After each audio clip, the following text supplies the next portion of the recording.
আসসালামু আলাইকুম। আমি গরমের দিনে বা যখন মন চাবে তখন খাওয়ার জন্য আমগুলো কেটে ফ্রোজেন করে রেখেছি।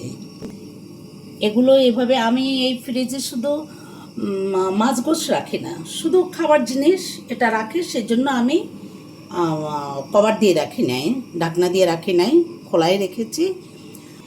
একটা একটা করে তুলে রেখে দেব, কারণ কি যে যখন ইচ্ছা তখন এক একটা তুলে খাওয়া যাবে।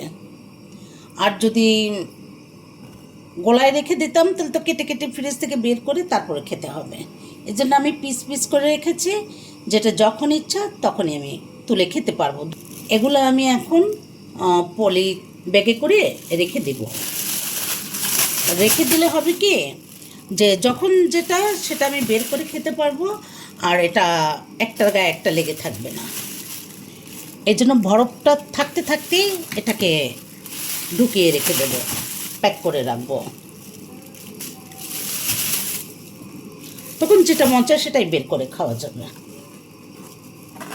আর যদি খুব বরফ আইস হবে বেশি, তখনই আপনারা এভাবে রেখে দেবেন।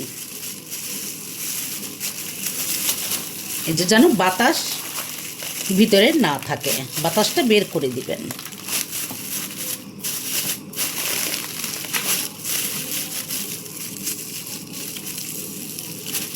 এভাবে পলি করে রেখে দেবেন। ভালো লাগলে শেয়ার করবেন, সাবস্ক্রাইব করবেন, লাইক করবেন, কমেন্ট করবেন। ভালো থাকবেন। আসসালামু আলাইকুম।